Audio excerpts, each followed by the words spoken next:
Hey, yo, welcome to the Firearm Files podcast. Aim for precision. And I'm Isaiah. Co-host is Ryan. Yeah, Moose, what's going on, man? Not much, buddy. How are you? Good. We're here for episode number 4. Episode 4. Episode 4. Four. Yeah, Quattro. we're pumped about this episode. We have really good topics to cover today. And before we get into that, how was your week? Long. Long week. You had a lot going on, though. I did. Yeah, so Too much. You had industry stuff, you had personal life stuff going on, and Moving guns, baby. moving guns. Yeah, that was cool. You had some cool gun sales this past week, which was fun to see. Also, when we get our hands on something that's new and interesting, is fun. We got to touch it. Yeah. Feel it. Which one was that you're thinking of? The Christensen Evoke. Yeah, That's a sweet gun, man. it is. I like it. What did you like about it? It was so smooth. So Action, smooth. smooth action. Yeah, stock was really cool. It was nice. Really nice. It's like a knockoff Macmillan. Yeah. And pushed out the door the gun right around $1,000. Yeah. That's amazing. Out the door price. It's a deal. Yeah, it is. It's Yeah, a deal. it's and impressive. it was a weird caliber too. Yeah, what was that in? 6.5 PRC. I think. Yeah, that was the 6. Yeah. Yeah, that was interesting. We got to talk about 6.5 PRC at some point, a little bit on an episode, so We will. people know what the deal We is will. with it. We might hit But- it. We might hit it today. Hmm. Might hit it. So you also sold your motorcycle, dude. Yeah, we're not going to talk about that.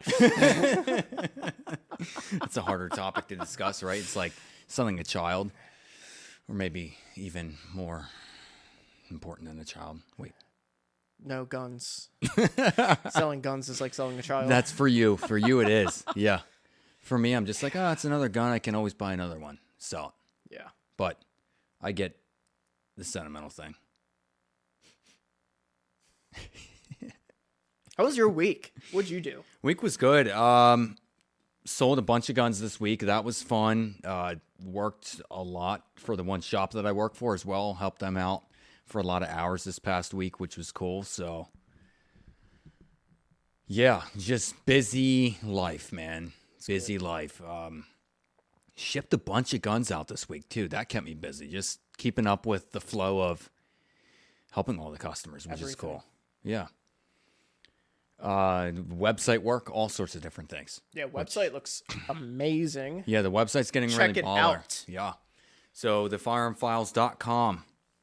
Hit up our website. You can search us on Google as well. But we just been working on the website recently, so we're not quite finished yet. But it's in the process, and A lot of cool stuff is coming. yeah, cool We're thing going to is- be doing a lot of stuff. Yeah, I'm excited about the builds. Should we? Yeah, I was going to say, should we can drop? talk. Yeah, should we can drop. what we have in store to come in the next Yeah. few weeks? Yeah, so what we have coming in, we have a Ruger Marlin coming in right now. That's a 44 Magnum, I believe. Is that a Trapper? It's the stealth. It's the Stealth. Okay, so, but it's the stock on this is an all dark finish, which is really cool. And it's a dark receiver, dark barrel. It's not the stainless version, so really cool look. Really tough gun to get hold of. So we got a hold of I one. was wrong. It's not a stealth. It's a Trapper? That was stupid. No, it's the guide gun. The guide gun, that's right. Yeah. That's right. Stealth is a Smith in 44 mag. That's right. Yeah, so Ruger Marlin, 44 Magnum coming in. What else do we have coming in? We have a bunch of sold guns coming in. 338 Lapois. Yes. Ruger Precision and 338 Lapua is coming in. That's already a pre-sold unit, but if you're interested in getting your hands on one of those hard-to-get guns, reach out to the Firearm Files, and we can get it for you. Quick. Yes. A little further down the line, we have a exclusive Daniel Defense V9 coming in. And V7. is it the V7? I thought they did a V9, or was that a different exclusive they did? It's a V7. It's V7. I get confused because they put out. It's a V7 exclusive Okay. that we're getting. Okay. So we have 4 of those for our business. DDM4 V7 to clarify. Yes.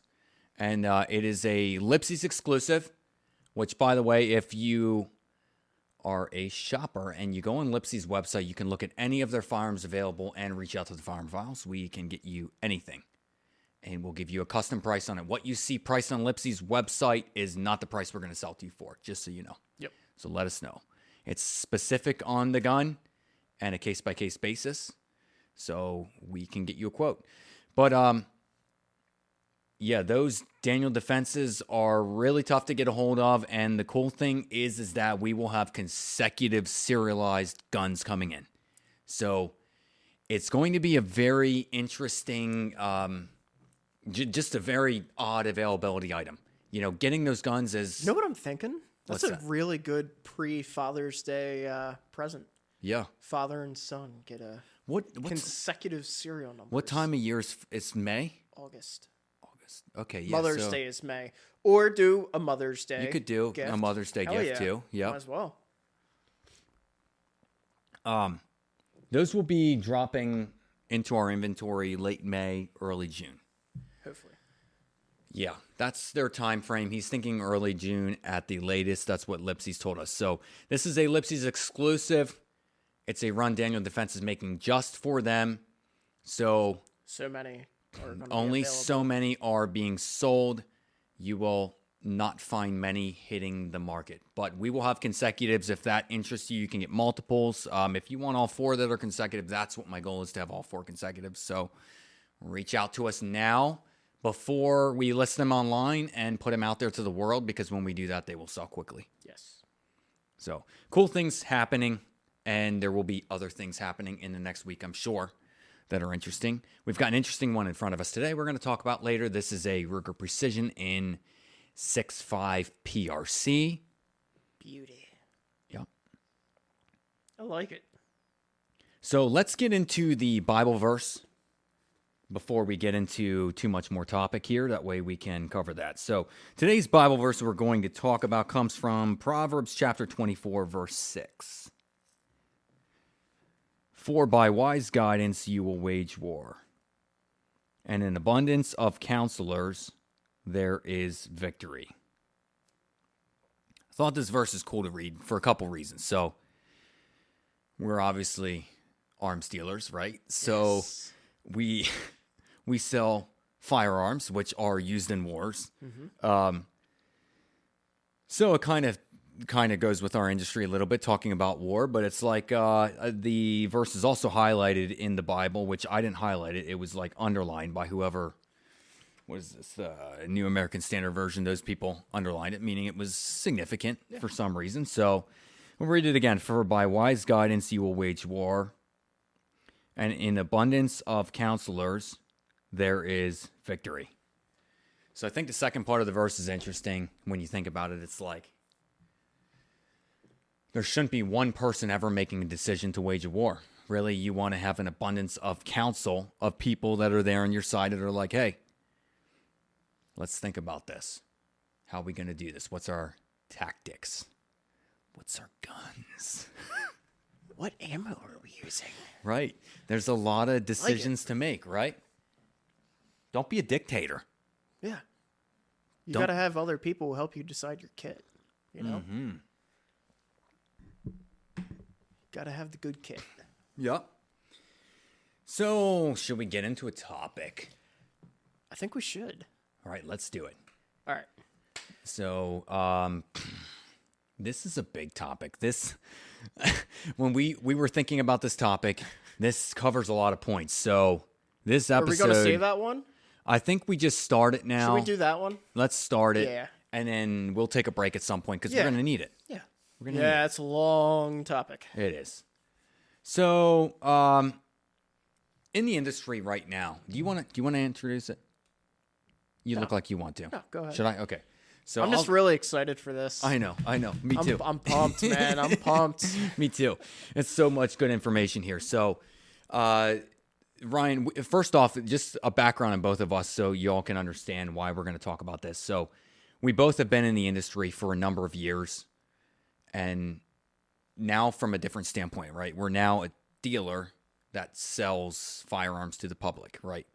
But we've been on the other side. We've worked for gun shops as employees. Yep.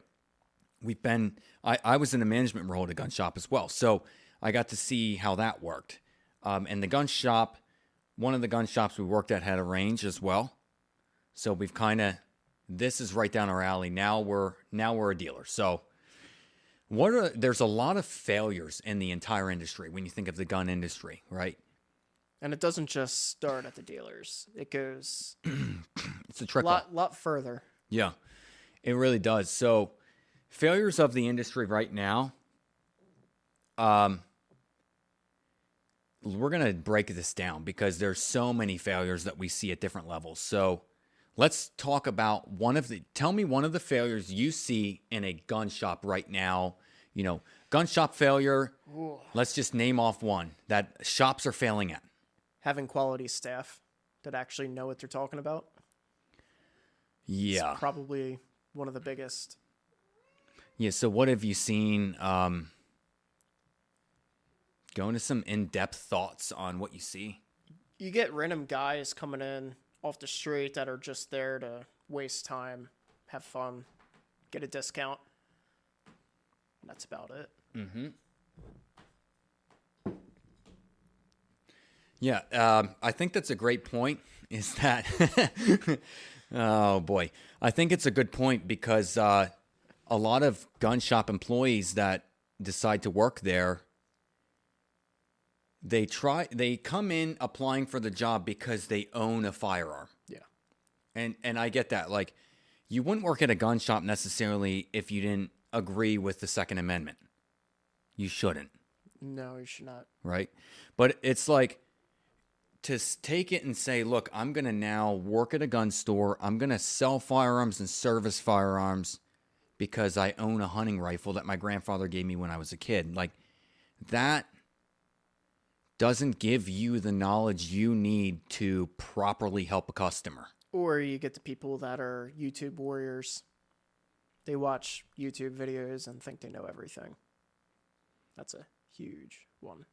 Yeah, because you're getting just snippets of information. Which is all biased anyway. It's opinion, yeah. It would be like if I grab this gun off of here and I tell you everything that I love about that to sell you on that firearm. But I don't tell you about the accuracy of things other than what I like, right? Yeah. So there's a lot more to know. Also, would you just take a random guy that walks in the store and sell him a 6.5 PRC? That's a good example, right? Because it's an odder caliber. It's not a mainstream. It's a niche thing. It is. You've got to have the correct purpose for that item. And there's a certain guy that says, look, I've been looking for that, and I want that 6.5 PRC. And that's the guy you sell that gun to. Yep. So I think you have a good point. There's failure of staff. I'll give you a point here, and you can talk about this a little bit. So dealers that stock absolute garbage of product, looking at, okay, hold on. They buy a storefront, right? You buy a little building, and you set up your displays, right? You're so proud that you're going to open a gun store because you are now an arms dealer, right? And it's like... It is fun to say, isn't it? It is really fun. But you're like... Okay, now I've got to fill the shelves with products so when people walk in the door, I can sell them something, right? It's like having a clothing store. You got to have clothes everywhere. So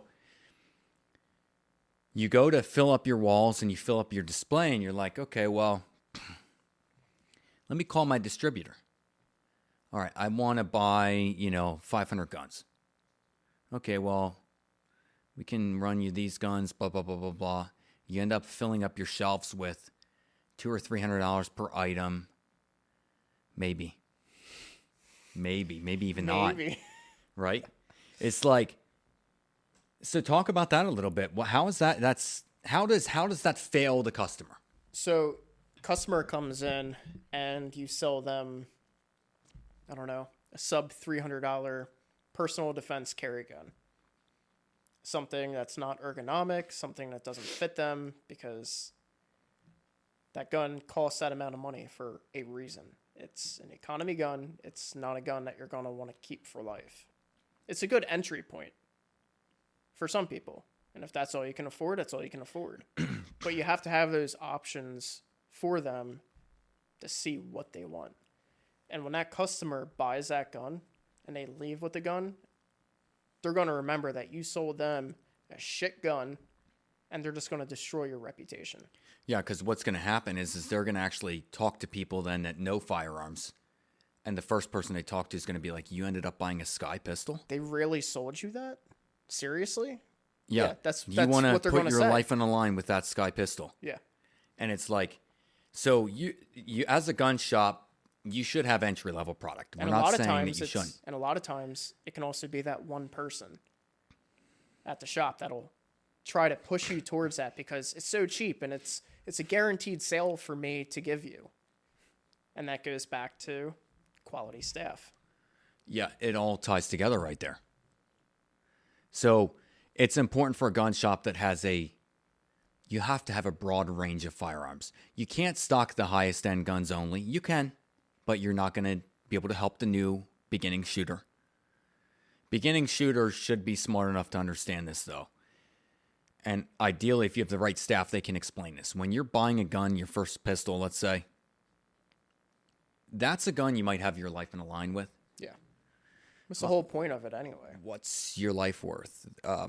I actually have a story about this. I had a buddy recently that told me it was his ex-wife that went out and bought her first handgun. Doesn't own any firearms. Her first gun ever, right? She buys this handgun, goes into a shop.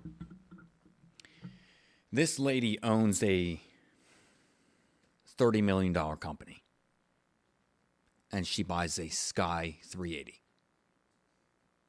That's what she was sold. And she bought it also because it had pink or purple or something interesting on it. Shame on her. Yeah. You know? I really... Not shame on her. Shame on whoever sold that. Well, and also, though, if you buy a gun based on color or what it looks like, shame on you. That's There's a time and a place. Yep. And that's absolutely foolish. Like, now you're buying a Glock that's Gucci'd up. At least I can understand. It's a reliable gun, you know?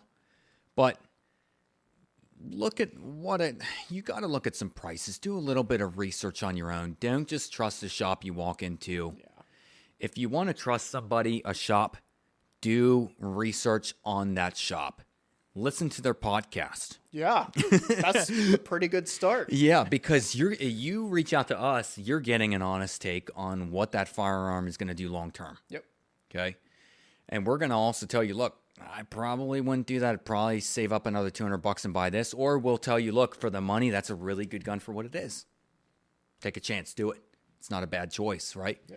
But it's you're going to get our honest take on it because we've seen it all, shot them all. Even if we don't make the sale, I mean, doesn't matter. You're still offering that quality. Yeah. But there's shops out there that literally, folks they see a gun shop sign, so they pull up. They go in, oh, yeah, I want a gun. Oh, my gosh, that's pink. And then the salesman's like, oh, that's for you. It's just, that's your color, ma'am. I see you're wearing some fuchsia. You know? I thought you were about to say black leggings. No, yeah. You know, I will tell you, I'm one to joke around with people when I sell them. And there have been times where if I have a female walk in and she's like, oh, I really like that Glock because it's in that teal color. And I'm like, well, I already knew you liked that gun because you have teal in your purse. Like, come on. I can see it. It's meant for you. And then she's like, okay, well, I'll take it. And I'm like, slow down, slow your roll. Let's talk about it. Make sure it's the right gun. Let me show you the sky down here in Robin Egg Blue. Yeah, no thanks. But no, so products is an issue. It's not an issue that they're built. Look, it's just an issue when a shop focuses solely on that market and forgets about the rest. Quality. Yes. So shops should have a variety. What else do you got, buddy? What other thoughts do you have? Dude, I got a whole list here I made. Let's do it. Let's see. What about Yeah, help me out here. Yeah, I don't even know Talk about so much. We talked about dealers. We'll get back to them in a minute, but talk about manufacturing issues. Manufacturing issues. Start at the top there. How do you want to start? Like how we import guns? Yeah. Like foreign made Yeah. guns? Arms dealers across the big blue sea? Yeah, so let's talk about manufacturing as a whole. So, manufacturer builds a gun, right? You end up purchasing that. That gun, most times, if you're living in the United States, most manufacturers are out of the U.S. But there is a lot of manufacturers that are built, Beretta shotguns. You have Benelli's, HK, Walther. HK, CZ. You have a lot of brands that are built overseas. And so what happens is those importing of those guns, there's it goes in cycles. So shops that stock HK, shops that stock Benelli's, they're on actual stocking programs for most of them because you don't know when you're going to get that gun in. It could be twice a year. Yeah. So importing of guns is, I get why it's challenged, like Bergera's. And how hard is it to import guns into the States? Right. There's a checklist that the ATF has where you have to meet so many parameters for that gun to be legally imported in. That's right. That's one of the reasons Glocks have plastic sights. Makes sense. Yep. And so the other reason Glock realizes they're a mainstream firearm and sold in the masses at gun shops. So if you see USA now on a lot of Glock slides, it's because everything used to be made in Austria, and to get around those importing issues that Glock had, Manufactured here at home. manufacture it in USA. Our home. Our home. Not Glock's Not home. Gaston Glock's home. Katrin Glock. Who is it? What? Katrin. Catherine. Katrin? Catherine. Is that her name? I think. Or is it Katrina? I think it's Katrin. Katrin. Katrin. I like it. That's a really unique name. Yeah. Katrin. They're also in horse breeding. That doesn't surprise me. No, I mean, there's a lot of money in that too. There is. That sperm of some of those horses is worth thousands, dude. I know. Thousands, way more than Grand Thumbs. Oh! Hey, yo! Grand I was Thumb. really waiting for that. I saved it for that moment. But yeah, importation's tough. yeah, because the ATF, and then it's that makes it tough for gun shops to have the products. Yeah. I know stocking Benelli dealers, you really only get what Benelli gives you when they want to give it to you. And it's usually preseason, which they would call late winter, before springtime is kind of your preseason ordering is when it hits. And then you'll have some trickle in before fall, but usually you're getting them all in the beginning of the season. Yep. Every one of them. So everything to stock your store for the year. Makes 0 sense to me. I know. Because Berettas, you can touch them all the time. Well, and Beretta owns a lot of these companies. they own Benelli. Yeah. But do you think that Beretta does that because to me, it's is Benelli sold as a premium? You know what I mean? No, some of the Berettas are Up there. more premium Yeah. than Benelli. Well, and they're over-unders and stuff. You get some high-end, I don't know. It's weird. It's some marketing thing. Odd. Yeah. But moving on. Moving on. So let's get back to gun shops now. And we want to make sure we hit all these points. There's going to be a lot here. So let's specifically talk about gun shops that do training. So you have instructors.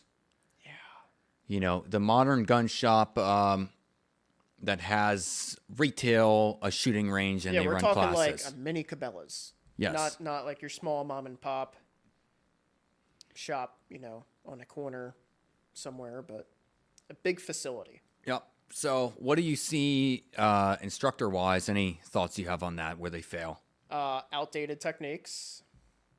So some instructors maybe were in law enforcement 30 plus years ago, and they're still using the same techniques that they were taught in the police academy 30, 40 years ago, and It's not practical nowadays at Yeah. all. Technology of firearms has changed too. A lot. Yeah. So the actual training itself, I think something that I've seen is instructors that teach that don't have experience themselves. That's pretty common. It's very common. It's actually because what you run into in that field of where guys or gals even want to be instructors or instructresses or whatever you male and female instructors. Okay, both of those. Anyhow, Blonde moment. yeah, what you run into is that you have folks that find that they want to do it because they think it's cool, and that's a total failure, man. Because I got into gun sales not because I thought it was cool, but because I freaking love firearms and have a passion for it. So for me, looking at it, it's like you see instructors come in, they get hired, and it's like, I wonder what their round count is that they've actually put through their pistol before they're out there teaching a class. You know what a good rule of thumb is if you're looking for an instructor? If your instructor does not look like he takes care of himself and actually trains multiple times a week, if he's a fat slob that literally doesn't try to improve himself, he's not going to improve you at all. Right. So it's like having a fitness coach that you see at McDonald's. Yeah, it doesn't make sense, right? And it's not picking on someone. We're not specifically picking on anyone, okay?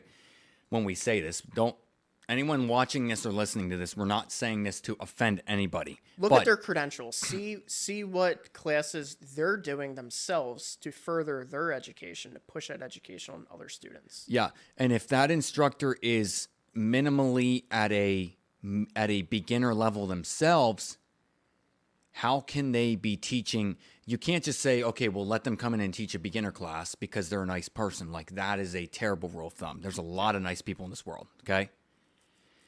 And we understand that safety is very important, but you should have instructors that have not intermediate level. They should be advanced in their training of themselves and then be able to come in and teach those. You should be able to teach anything lower than what you are. So if you're a beginner and you're teaching beginner classes, that's not wise. And the instructor also needs to have the mentality that they can always learn more as well. And their way is not always right. Yeah, that's a funny point. Because it's like an ego thing that instructors seem to have for some reason nowadays. Yeah, it is. And I don't understand it. No, and they almost look down on other people because they're like, I'm an instructor. Yeah. And I don't get it. You know, I went through my instructor certification courses. So I was certified as a rifle and pistol instructor through the NRA. Okay, did both those courses. But I found taking the courses, we had a wide variety of people. It was a very interesting group of guys that were getting to become instructors. You had guys that volunteer at the local gun club. Yep. You had also had guys and those were guys that were like their full-time job was like they're prison guards. Yeah. And they're like, yeah, we shoot at the gun club, so we want to instruct there and help out. Cool. And that's awesome. Get your certification, help out there. I hope that they have people more advanced there that they can get under their wing and learn from them, right? That's where you can't bring them in as your top tier though, you know. But that being said, we also had guys that were in the Secret Service. We had guys that had actual really good training. And you could tell that those guys were well beyond any of these other guys. Like when they presented, because everybody has to present. When you become an instructor, like you get up, you have to teach a certain point to the class or whatever. So you're all doing your thing. And you could easily pick out who the best instructors were based on, and I bet you if you picked those people and you said, everybody take a piece of paper now and write down on the back of this how many rounds you've put through a gun in your life. How many animals have you hunted and successfully harvested? You know what I mean? Like did a questionnaire and figured out what their experience is on an actual gun. If you flip that over, you'd find that the people that did the best and were the most advanced in their teaching skills were the people that had the most round count out there. Yep.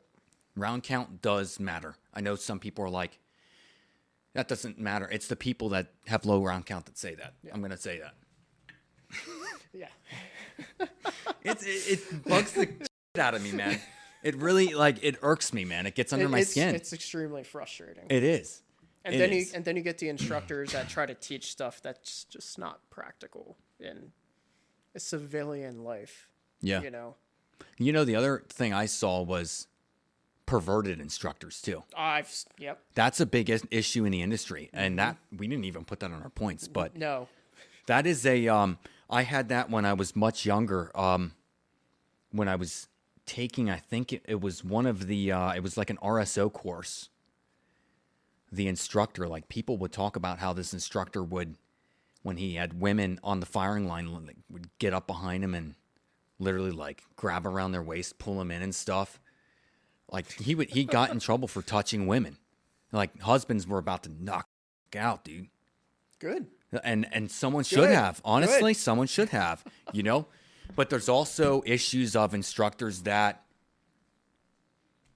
will take photos of their students and because they're, just do disgusting things that shouldn't be allowed. And that's in the world, right? Dude, we've seen it all. We've seen it all, man. So that's interesting. But you know what? Should we take a quick break and come back and hit the next point? I think that's a good idea. That's a good idea. Let's do it, man. Break it. Break it!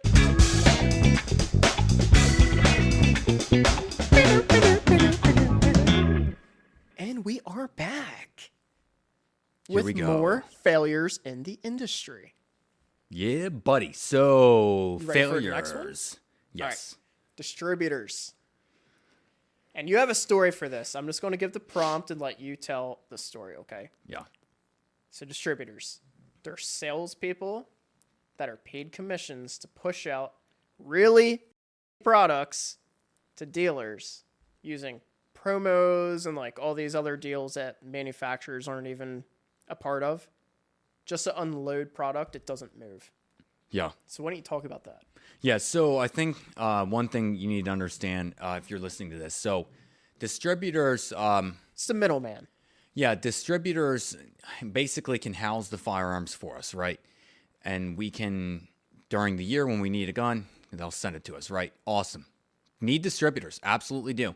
And also keep in mind, your average gun shop's going to maybe stock at the most maybe a few thousand guns, your average shop.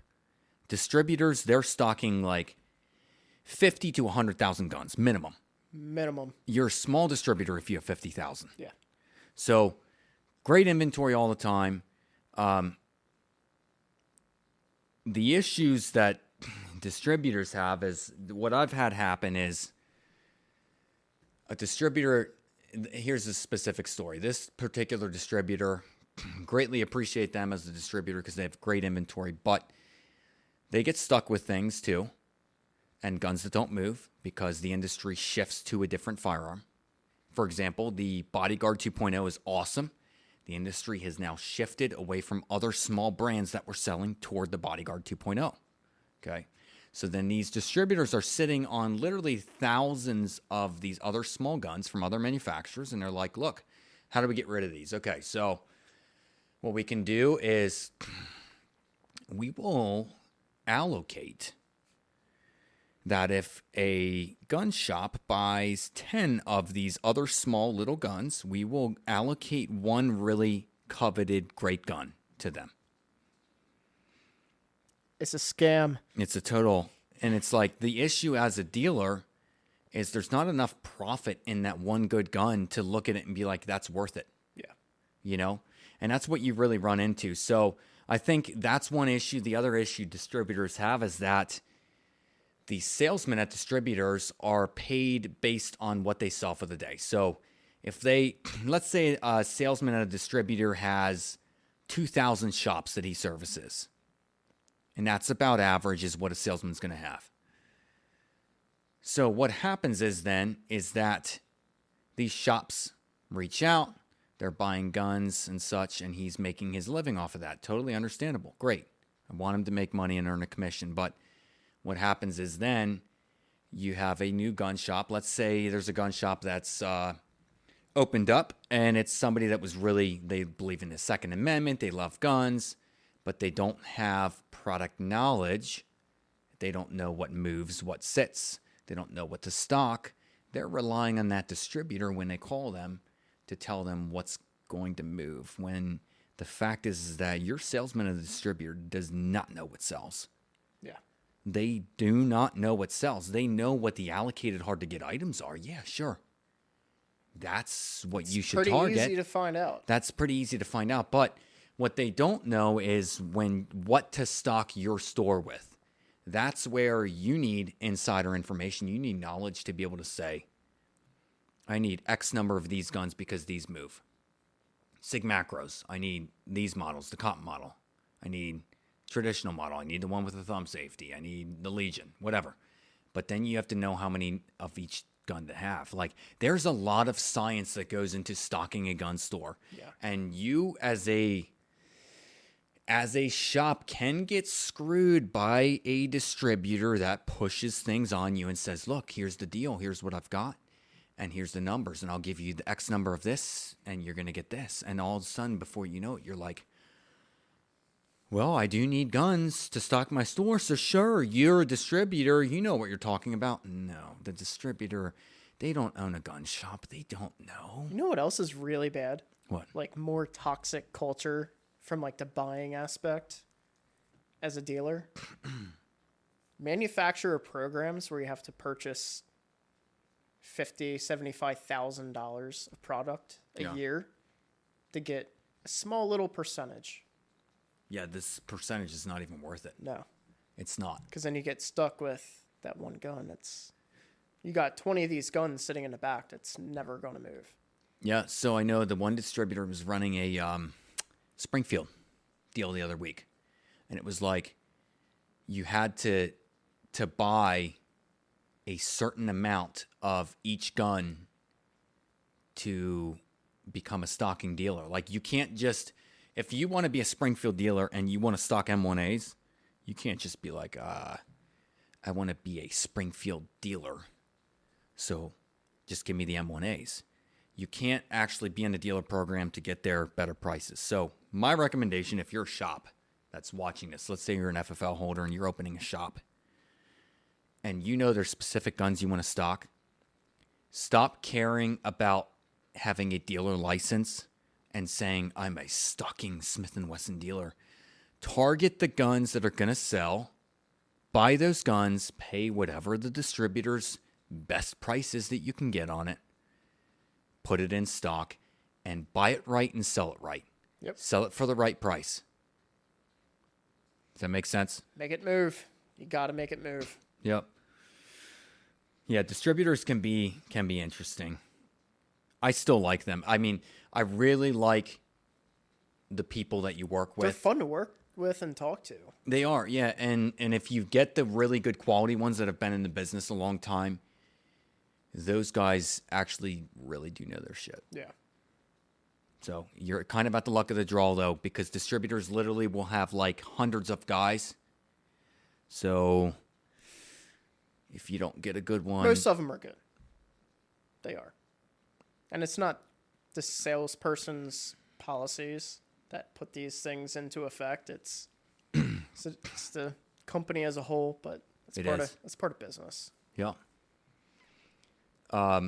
Let's get over to a dealer topic. So this one, talk about this, theft. So where do gun shops experience theft? Biggest one is employees. Yes, it is. I would say. It's not just product, but it's like slipping a 5 here, 10 there, 20. Happens more than you think. Yeah. And guns, too. Yeah.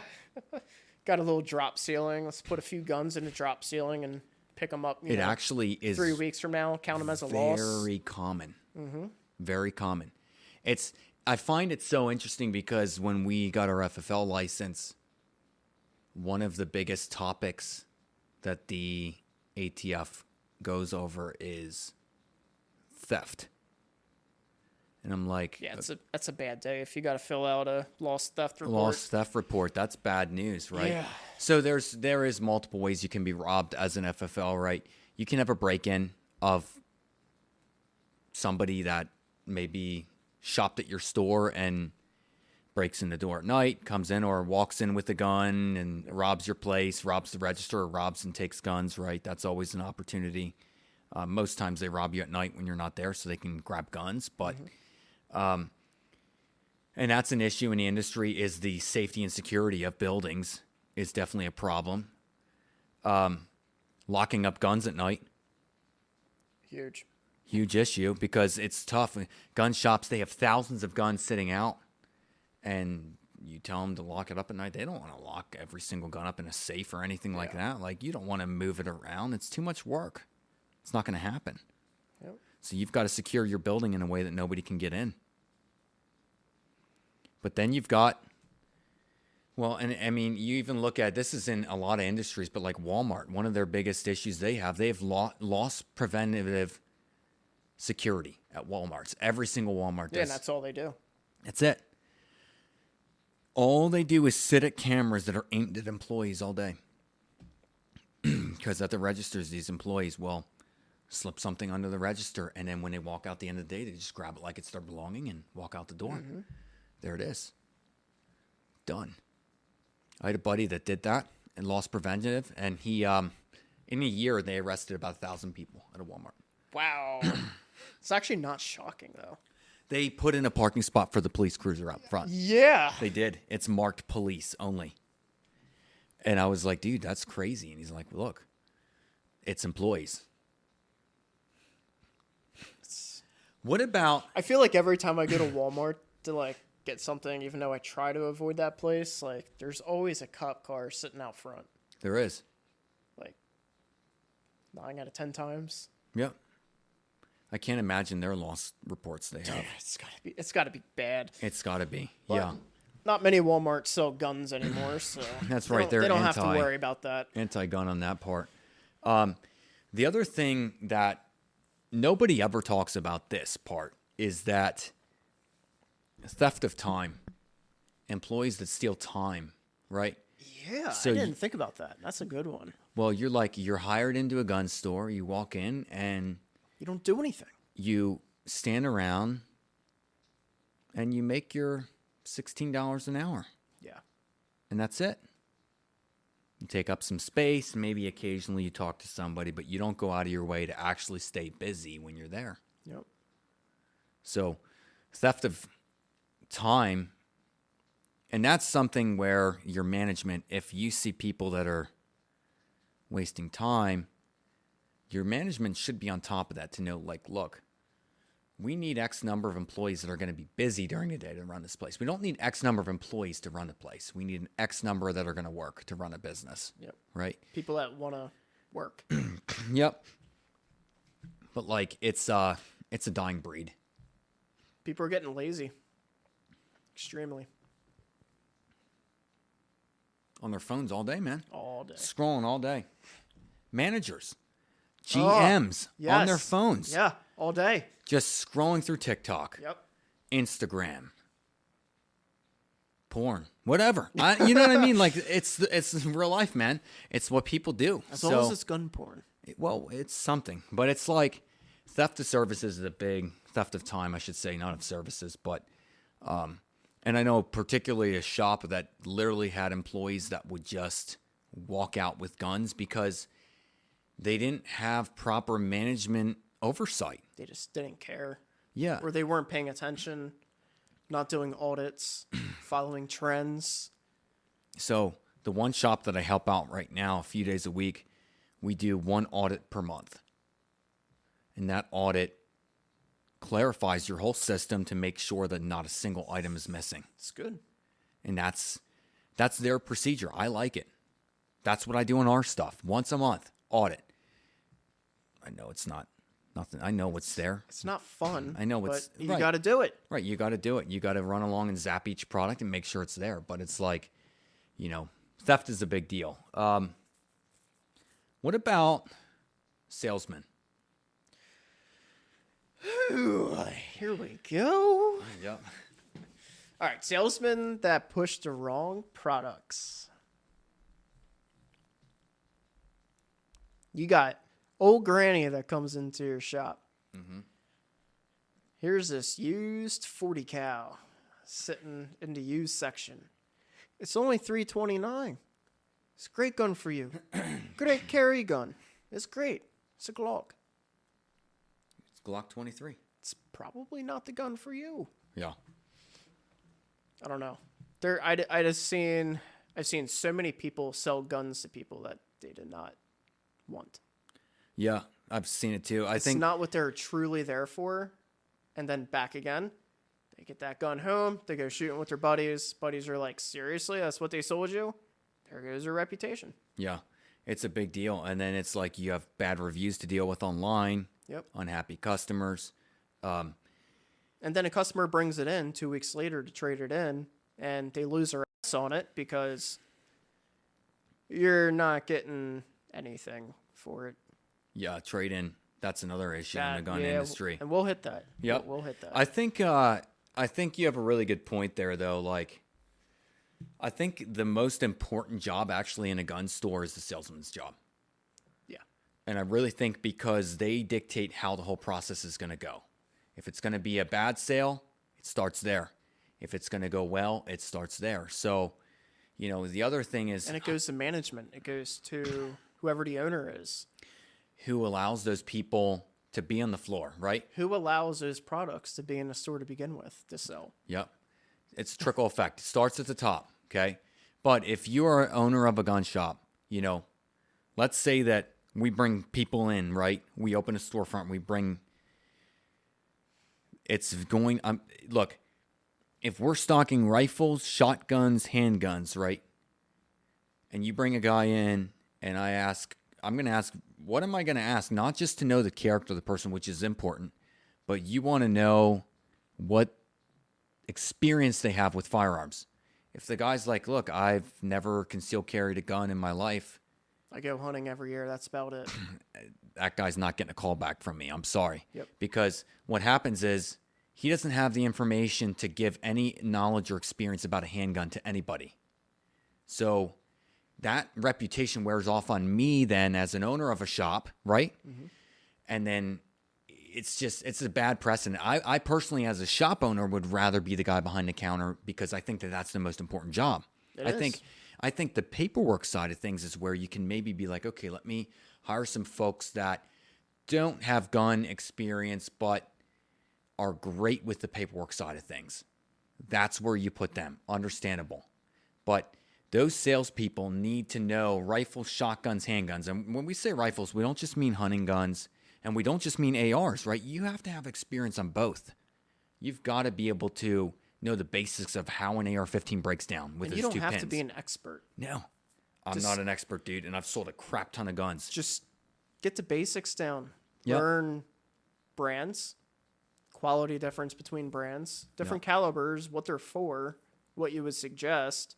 I mean, dude, it's bad. I've seen it's a lot. A big failure in the industry. Yeah. I had a shop one time that really wanted to bring me on to run. They wanted me to run their sales force, and they specifically told me of their struggles that they had. They said, we have nobody here that can close guns sales.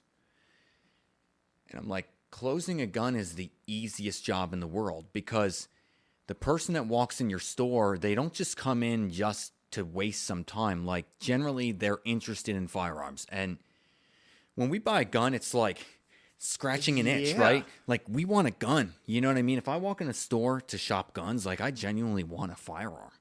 So where people fail, though, is the salesman's job.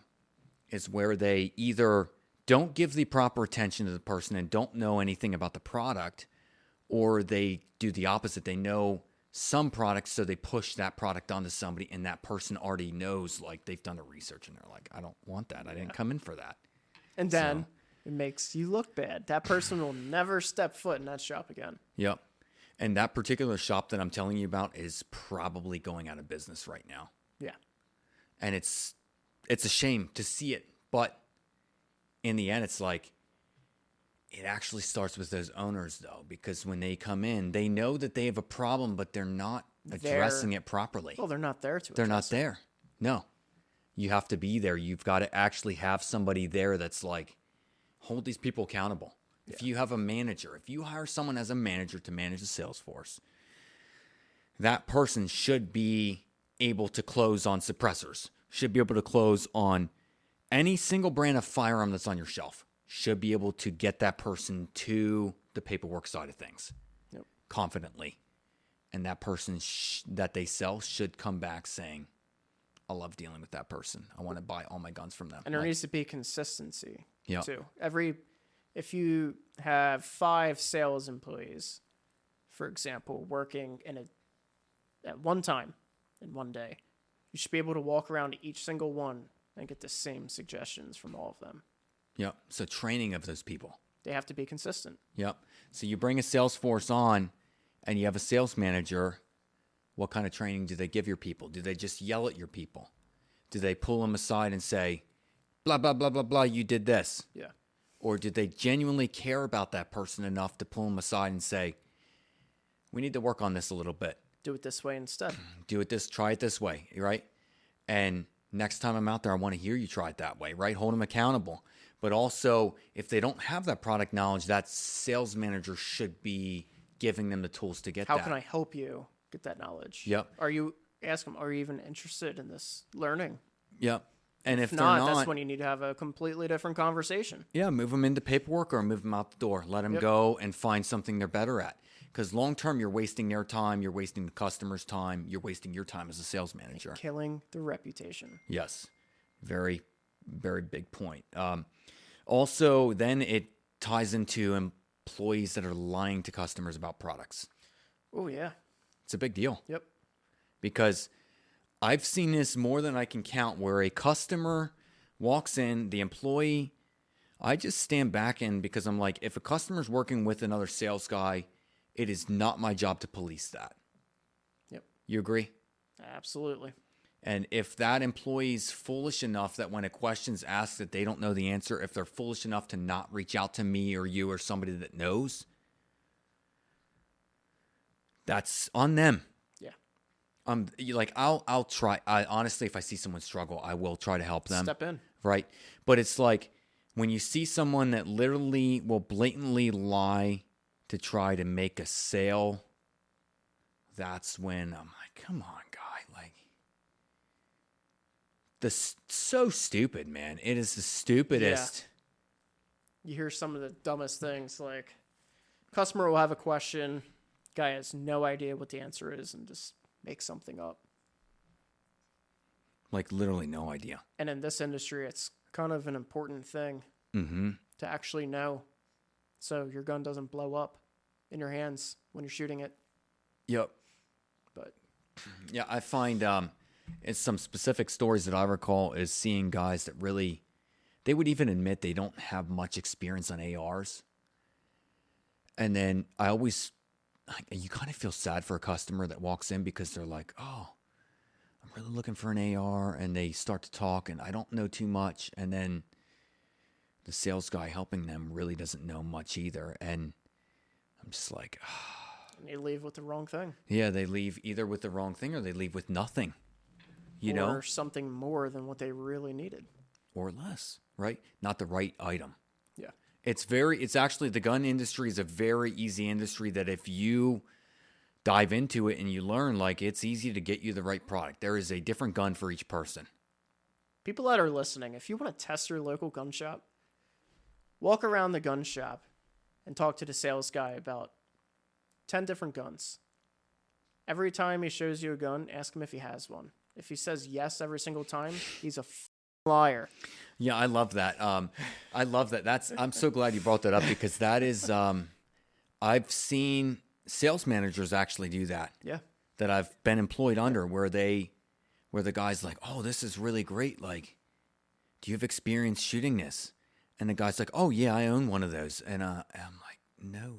Next day that person's saying, I hate that brand. I never had one. I never will. I mean, they won't even wait till the next day. They'll say it when the customer leaves. And I'm like, to the next customer, yeah. It's a toxic, actually. It's a toxic environment. Yep. And it's unhealthy for the customer. The worst thing I've ever heard, and this is kind of a rabbit hole. Guy comes in, what kind of choke do you recommend for my shotgun for shooting slugs? Okay. And someone in a management position says a full choke. Oh, no. Yeah. You'll do that once. That's one of those times I had to step in. Yeah. You don't ever use that. Nobody. No. No, please It's don't. improved cylinder, so please use the right choke. That's one of those things, too, when somebody doesn't know when they open their mouth. It's not like we're not trying to rip on people, but the facts are is that Have some morals. Yeah, and you're talking something that could kill somebody. So Yeah. there is a lot of safety involved in this. And just even for the morals, my God, try to have some. Yeah. Like, You ever talk to one of them guys that like lies every other word he says? yeah. And you just Those don't are know the what you people can that trust. should not be in this industry at all. But they get into it. They do. And it's also those guys that think that it's cool to sell guns. Yeah. So they can tell their friends, yeah, that's cool. I sell guns. Like, cool. Guess what? None of those people will ever work for our business. Never. Never. It's going to be tough for anyone to actually work One of for my us. tests, hiring somebody, take this AR apart. See what tools they grab. Yep. Take the whole thing apart. Every nut, bolt. I don't know why I'm saying that with ARs, but take the muzzle device off for me. Yeah. That's and it's just basic tool knowledge. It's not even, your point is not even that they break it the whole way apart, right? The point is like, with an AR, you should be able to separate the upper and lower by hand and pull the bolt carrier group out and charging handle at a minimum. Yep. You get that done for me, I'm standing up, I'm clapping, I'm singing songs for you. Like, I don't think we're I'm clapping getting pumped. just yet. There's But a lot I'm getting to a little do. pumped because I'm like, this person's they've crossed the starting line for me. Yeah. You know? Yeah. They've got me mildly interested at They that jumped point. the first hurdle. They did. And it's like, take a Glock apart. Take a Smith M&P apart. Take a Sig Macro apart. Simple guns, you know? Simple. I can understand, though, on some shotguns why it's difficult. Yeah. Some of them are challenging, dude. Here's this Super Black Eagle 3. 12 gauge. Yeah. Take this apart. Yeah. Without letting parts fly everywhere. Yeah. Some of those Berettas, too, man, they're just rough. Some of them are tough to do. No. Berettas are easy. No, there's some, though, that you got to be really cautious or that spring is going through the ceiling. True. I've You know what the real test is? Take this 1911 apart. Oh, that's tough, man. That's tough. That's a tough one. Even for me, I've got to watch a video just every time to make sure I don't screw it up. Like, Well, it's that's for just see how many, if the spring flies up. Yeah. Yep. Or where they're pointing at, why they're taking it apart. Yeah, that's true. Gun handling. Actually, gun handling Huge. of muzzle awareness, right? Huge. And that's something I was telling my mom the other day because she wants to start carrying, and I was like, Mom, there's two ways that I judge people on their gun handling skills. It's where the muzzle's always pointed, right? Where's this muzzle pointed? Far away. Right? But wouldn't it be ironic if I was just like, we're going to show it later, if I was holding that gun and I just like accidentally sweeped it past your body or even pointed it at your body for a while, like there is people that do that. There's people that pick up a gun and their trigger finger's automatically on the trigger. Yep. Or they pick up a gun and the first thing they do is try the trigger without maybe looking to see if it's empty. Yeah, right. First thing, anyone, if I hand a gun to somebody and even if I check it, hand it to them, when I know a quality gun guy is when he takes that pistol that I've handed to him after I've safety checked it in front of him and he takes it and checks for himself. Yep. That's a good person that understands. I always respect that person. That person's also never pointing a gun at me. True. So I'm that guy. so we're diving deep here, man. This is going good. This is going really good.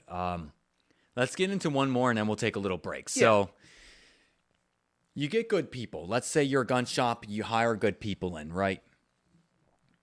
You've got individuals that have knowledge of the industry. But you don't pay them. What about the people that work for you that could run circles around you in the industry? Yeah. But you don't pay them. Yep. Why? And when we say you don't pay, we're not meaning you don't pay them a paycheck. Obviously, you're getting paid. But when you have good people, retention is all in how you reward those people for the efforts they put in, right? So sales guys that are top-level sales associates in whatever job you're in, the reason you stay where you're at is because doing the extra effort, getting the better results, you're getting paid X number versus guys that put the minimal efforts in and don't train to know more and get more knowledge. They're making less money. If we take all these people, though, and we equalize them, I kind of want to say that it's communistic, honestly. It is. It really is. Where's the quarterly review? Correct. It's capitalism, man. It's like you've got to pay your better people better. It's follow sports, okay? Is LeBron James paid the same as any other? I don't know. I don't watch basketball. I don't watch. Buddy. Okay, so let me do a hockey analogy. I know hockey. So Alex Ovechkin, do you pay him the same as what you pay a guy in your fourth line like a Nick Dowd? You don't. Ovechkin puts up 30 to 50 or 60 goals a year versus a guy that's going to hit 10, right? There's a big disparity. You're paying one guy 10 or 12 million a year. You're paying the other guy 2, right? So you've got to pay accordingly. Now, retaining those good employees, let's say you bring people in, they are your gurus. They're your good people at your store. How do you keep them? Pay them accordingly. Right. And that doesn't mean that you have to always, they make a really good sale or they have a really good quarter. It doesn't mean that you have to always raise their salary or their hourly wages. It means that there can be a bonus structure involved. Yep. Or there can be perks involved. Okay. Which we will get into that. Yeah. Perks are important. We'll get into that. The fact is to make somebody feel valued, you got to pay them accordingly. Yeah. It's just not happening. It's right not now. in the industry. No, in the industry as a whole, it's not happening. And that's why the National Shooting Sports Foundation is trying to revive that part of the industry, revive gun shops. They're going around and they actually audit every single shop that they can, and they'll do it for free. They'll actually come in for free and look at your, not necessarily your books, but they'll look at how can you improve? How you can improve. They will Gordon Ramsay your business. Yes, they will. Little kitchen nightmares, Yeah. So with that, let's hit a break and then we'll get back to it. Let's hit a break. We will be back. And we're back again. All right, buddy. Next topic. Continuing on. So failures of gun shops, trade-ins of guns. Talk about it.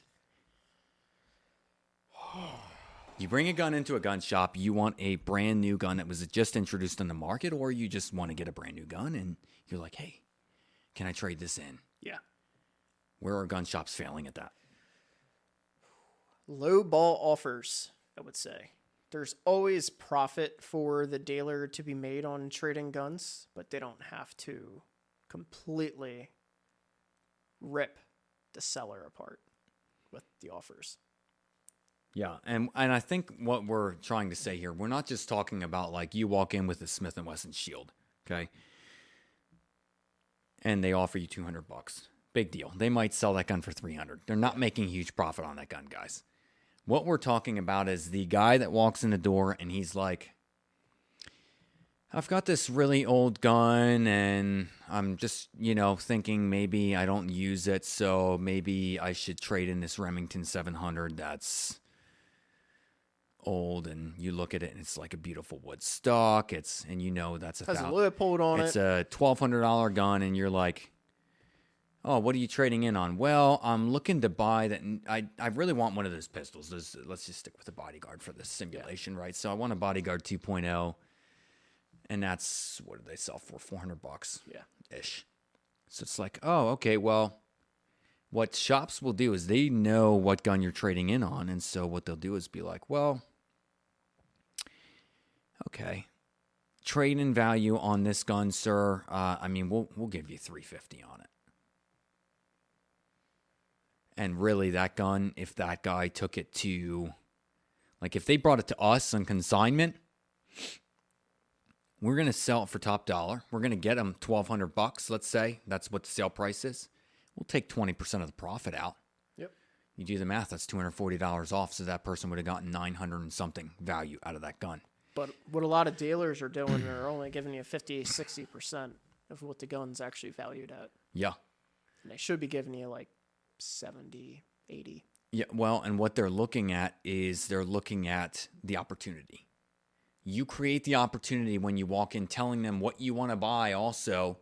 That's why anytime you get a trade value, walk in the door and say, I'm looking to trade this on a gun. I don't know what gun though. Yeah. Give me a number on that.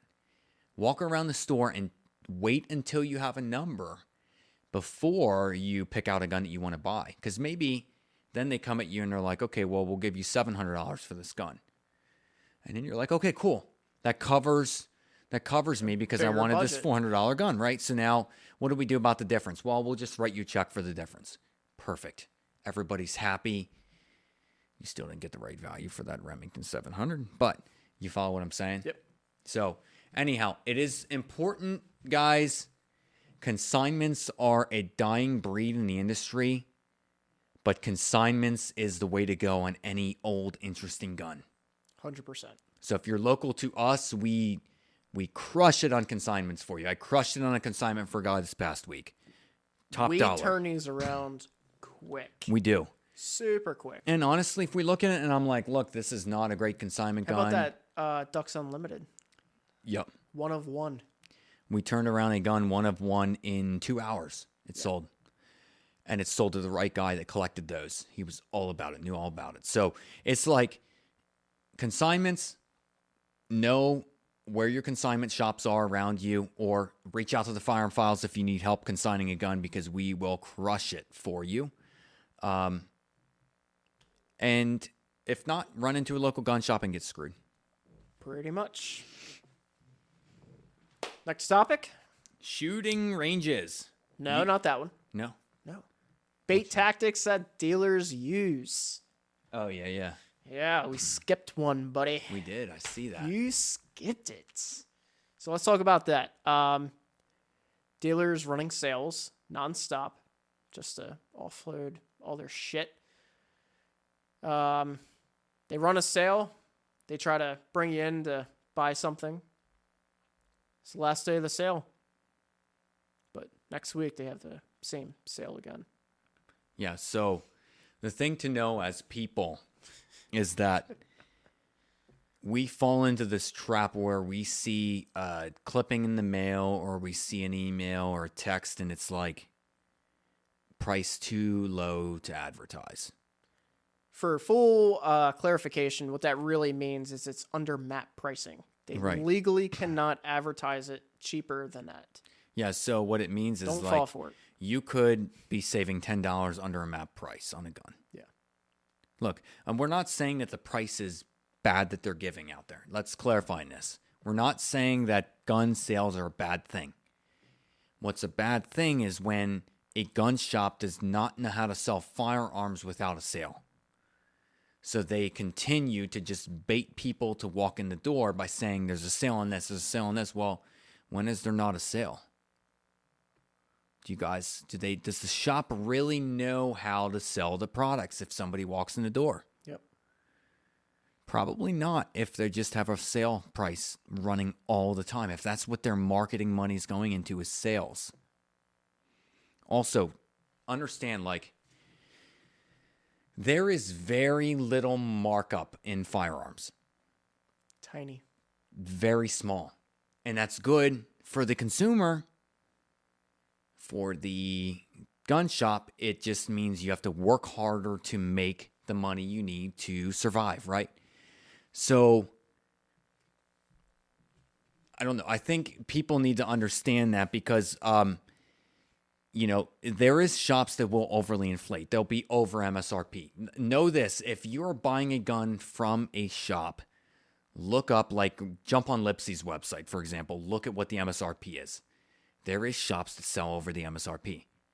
Know what the MSRP is, and anywhere from that and lower is a good price in that gun. Yep. You're not getting cheated.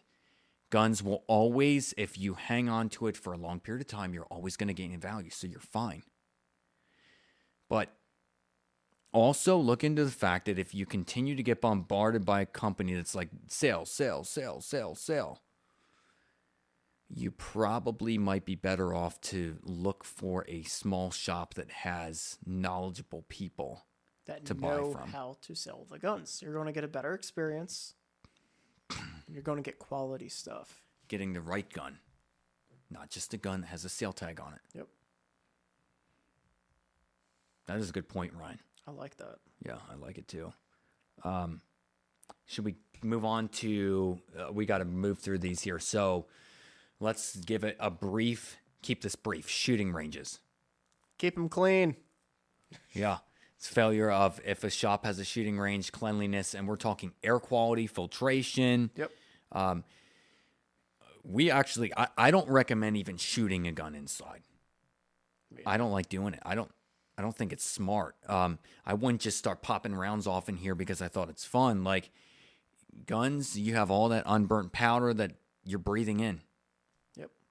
And lead exposure. Yep. That's a big one. Yep. So shooting in an outdoor range is a lot safer for your body than shooting indoors. It's better for your hearing also. That's true.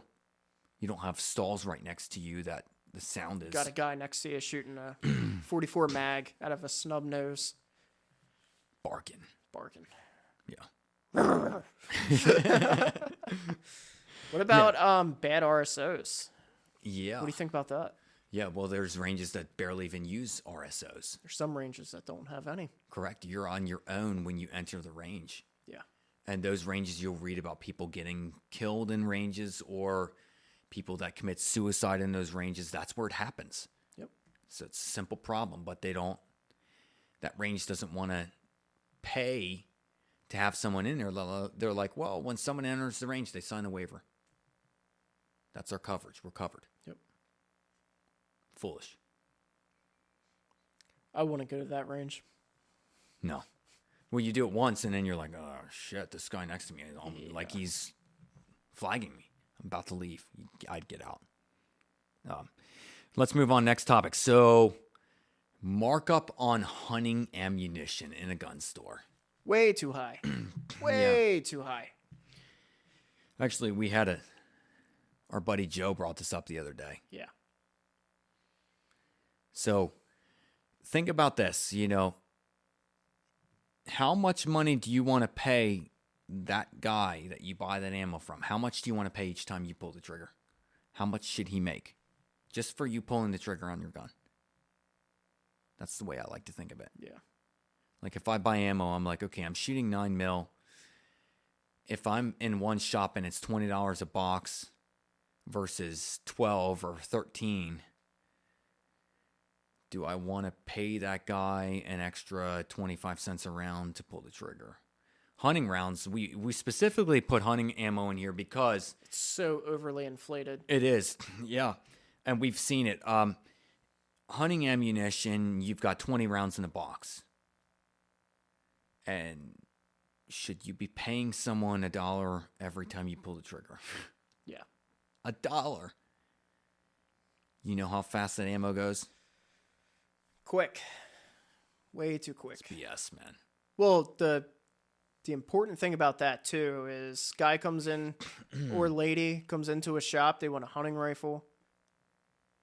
They're looking at all the options, different calibers. They go to look at the ammo prices. You probably just lost a sale. Yeah. Because your ammo price is so overly expensive. Yeah. I'll tell you, my philosophy would be stock certain ammos that you're going to move, right? Your Hornady American Whitetail. Whatever ammunitions you think, right, Federals, different Power Shock, the Winchester, Yep. XPs. Stock the ammos that are going to move, that are going to be in demand, but sell them at a reasonable price. Don't sell them at an outrageous number that you've got to throw a sale tag on them to make a move.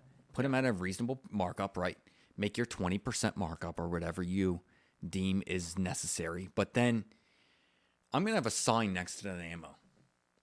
Because anyone that walks in that looks for ammo, if they're like, I really need this ammunition. I really want match grade ammo for this gun. That's what I'm shooting. Cool. How many rounds do you want? Okay. Oh, you want 100 rounds of that for your 308 to shoot match grade? Awesome. Let me give you an awesome price on it, because guess what? I'm going to do that for you because I don't have to stock it here. You're buying ammo from me that I'm not stocking. I'm literally selling it to you and I have no money invested. Yep. Sell it at a smaller profit. Make the guy happy. Get him the rounds that he needs for the price he wants to pay, right? Maybe a little higher than what he wants to pay, but be fair with the price. There's a fairness to it, and there's an unfairness. There's a lot of unfair shops. There is. And I love it when they're robbing people blind. Well, I love it when they'll actually tell you, hey, we've got a great deal on this ammo right now, and you look at it and you're like, yeah, you're making $30 in that box of 20 rounds. Yeah. Like, because you can search online and see what online prices are. You know what it's going for. And keep in mind, a lot of those online stocking prices, those are guys that are just pricing something they have no money invested in. They literally are pricing ammunition that's sitting at a distributor. And what they'll do is you buy it and you'll get it a week later. And it's because you buy it, they're paid, they then acquire the ammunition, which comes to them in 2 days, and they ship it to you. Yep. That's how it works. No money invested, so they can sell it at a lower number. So it's just a thought. What's next, buddy? Stocking higher end stuff. Dealers need to be doing this. Yeah. Stock better stuff. I feel like we keep hitting the same topic. I know. This is an important one, though. It is. It's important to because stock. it all comes back to this, like your reputation. If you sell junk, what's the point? Yeah. Why even be open? You know, it's funny because I remember hearing a guy once say, this was a sales guy. He told somebody that was shopping for a high-end shotgun, he's like, you should never spend that price for that gun. That's a waste of your money. And the customer, I'm going to tell you this, the customer knew what they wanted. The customer didn't buy from that shop. They probably found another shop that had that gun and bought there because that person was confident to say, look, that's an awesome Benelli right there, man. That gun is, you're looking at Cordoba ethos. Like, you know what I mean? Yeah. There is the high-end guns. Too many times, sales guys talk themselves out of selling those guns. And then shops are just like, well, we can't sell the high-end stuff. You can't sell high-end stuff because you tell yourself you can't sell a high-end product.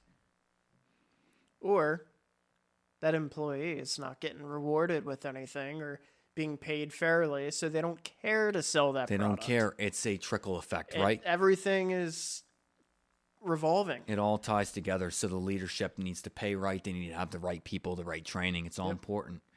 What do you think, like, a shop? I think, personally, every single gun shop should have some Beretta over-unders, some Satori's. Yep.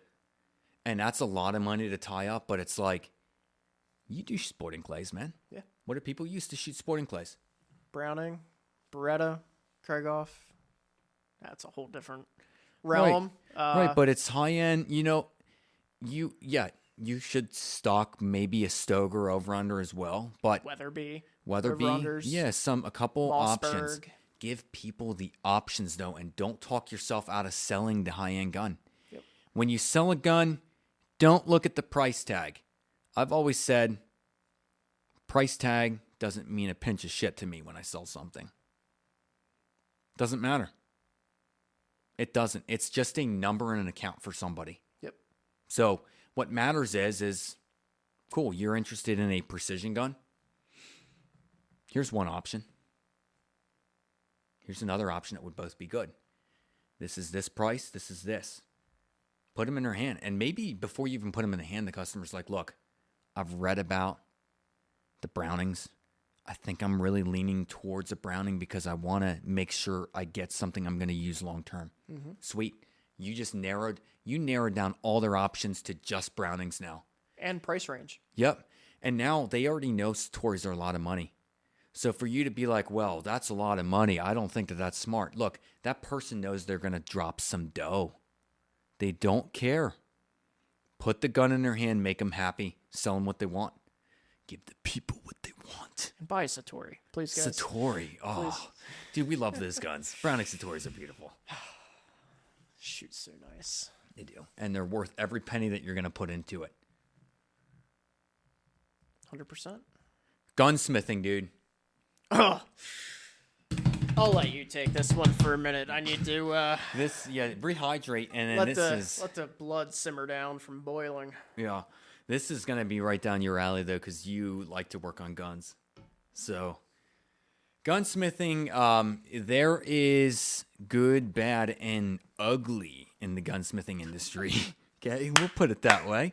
The good, the bad, and the ugly. I don't like that. Yeah, I really don't like it, honestly, but we're going to go with it. So, in the gun industry, it's easy to find the posers and the people that really are craftsmen with gunsmithing. Yeah. So it's not only having a gunsmith that does good work. You need to have a gunsmith that does good work for their business. That's their livelihood. Like, they answer the phone when you call. Yep. They are willing to get factory support when they need it. They are willing to tell you, I can't do that job or I can do that job, right? We're talking in-house gunsmiths. We're talking out-of-house gunsmiths, because the best gunsmiths sometimes are not dedicated to just one shop, but they'll service many gun shops. Yep. If you want to test your gunsmith, give them a call. Make up a random gun. Say that I know this part isn't available anywhere. I've called 4 other gunsmiths. Can you machine this part for me? If they say yes, use that gunsmith. Mm-hmm. It's a pretty good rule of thumb. Well, and get a price on what it's going to be, and hold them to it. Let them know, okay, you're telling me it's going to be $85 to machine the part, plus $100 per hour for your labor. How much is that going to come out to be? Yep. What do you think it's going to be? How many hours? Give me an idea. Nail them down, right? The other thing is, you can also look at what they charge per hour as a guideline. I've found the best gunsmiths are around $100 an hour, and that is the best work you're going to get. You'll have guys out there that are $60 an hour. Just see how they communicate with you. How confident are they? Yes. With how they tell you the pricing. Exactly. And how much of a window do they give you? Yep. The communication skills is a big thing for me, because as a gun dealer now, as arms dealers, I wanted to, we can do work in-house, okay? Some work. AR modifications, sight work on handguns, scope work, things like that. We can do that.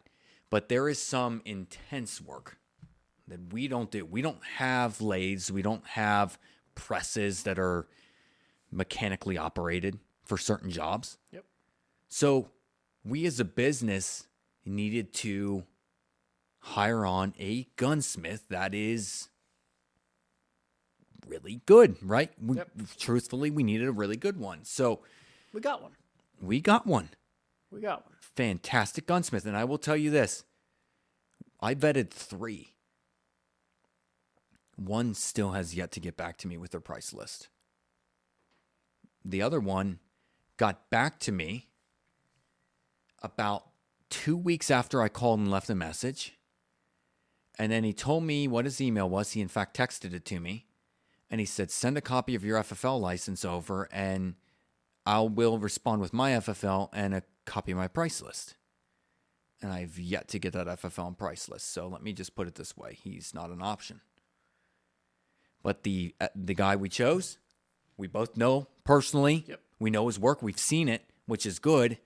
But when I called him, dude, the first time I called him, he answered the phone. Right away. Told me his business hours. Told me we had a 20-minute conversation.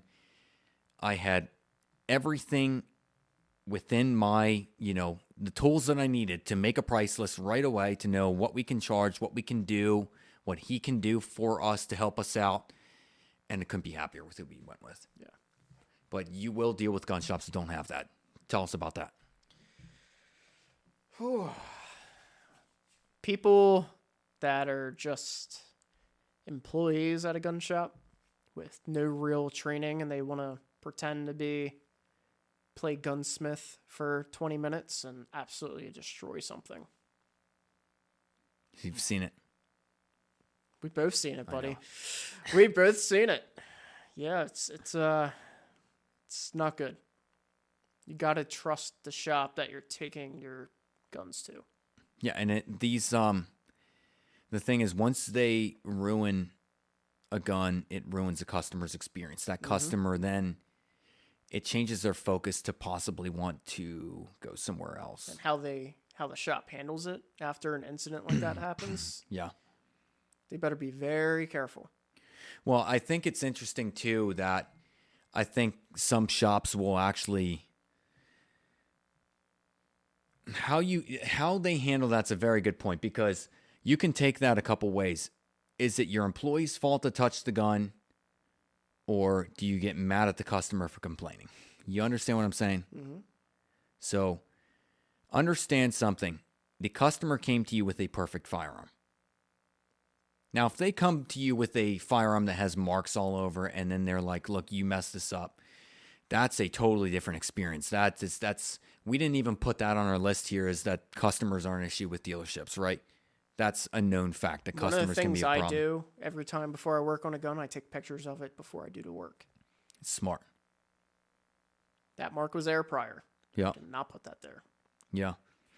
That's smart. But, it's like, really, bench privileges should only be earned by somebody that has experience. To hand a gun over and let somebody mount a scope, or to attach suppressors and things like that. It sounds so basic. And a lot of it's life or death. Yeah, and if you don't put a suppressor on or muzzle device on correctly, say if something isn't timed, say if it's not torqued correctly and concentricity is not matched with your bore, your suppressor is going to go boom. Yep.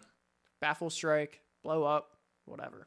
Yeah, it can be a real big issue. So, yeah. And that's I've seen someone use a thread adapter for a 1/2 inch by 28 muzzle device to put a 5/8 by 24 on. Ooh. Actually, the opposite way. Yeah. So it was a 30 cal, and the person put on a 223 5.56 muzzle device on that gun. Oh, you do it once, man.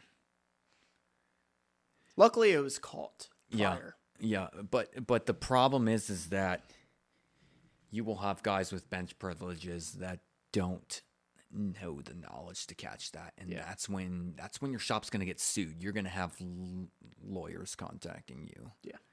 So please, if you're a gun shop, know who can work on things. And also, if you're one of the guys working on something and you're not sure, be honest with yourself. Be honest with yourself. Help. Yes. Learn. That's a good thing. It's a good trait to have. Learn what specific tools are used for. Learn to ask for help. Right? Yes. Because it's like, if I am struggling with something, the first thing that I'm going to do is call the owner of the shop on his line, right? I'm going to get him on the phone. Hey, man. Or call me. Right. Which I've done many times. And it's not saying that I'm foolish or an idiot with it. It's saying that I have to know my limitations. Limits. Yeah. Yep. And if something is so tight that I can't get it to break free, which happens because guys will use red Loctite on screws, on muzzle devices, on things, and that's not what you're supposed to do. Don't use red Loctite on a gun, please. Don't. If you do, just shame on you. Just quit. Walk away. Some things you should use red Loctite on. Just be very careful about what you use it on. So, yeah, just gunsmithing is a big problem in the industry. 2 more topics here. Let's knock them out. Let's talk about leadership, support, and education in a gun shop. Yeah, leadership. Managers, do your job. Lead. It's pretty simple. Support. Only promote managers that should be managers that actually know their crap. That's a big deal. Yeah. So starts with the leadership of the If a guy owners. every day says, I really don't know any of this, and a week later he's a manager, probably not a good move. Ideally, a general manager should know how to sell. He should know how to be an RSO. He should know every part of your business, whatever your business is for your shop. And know the business end. And have years of experience before being promoted. Yeah. So promote the proper people. Promote the lower level managers as necessary. Don't promote based on what their pay is. Don't promote someone because hey, I don't have to pay this person to promote them. I can just give them more hours and they're going to be happy. That is wickedly evil. It is. Like there's something so evil about that. I can't even begin to tell you. It's like, here's more responsibilities for you. No pay increase. No pay increase, but you get more hours, so you're going to get overtime, which gives you more wages. Like there's something really that's like if you're in a dating world and you date someone that uses you, it's theft of time. It surely is. It is the other way. It does. It does go both ways. I love it. Support for your people. So you're a manager and you've got people under you. Giving them the proper support is really important as far as the training. So get to know your salespeople. Know what their experience is. If they're lacking in some areas, you need to actually take the time to train them or give them. It doesn't mean just like expert voices out there to help train. I'm not saying it's a bad thing. It helps. But it is way better to have hands-on experience. Yeah. And that experience is not just saying, well, we have the Glock rep come in once a year and he'll train you a little bit then. No.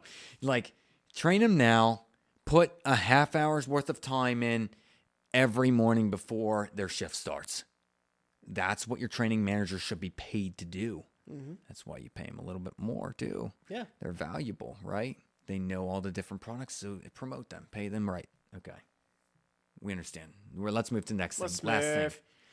Employee rewards program. Yes. Go ahead. Yeah.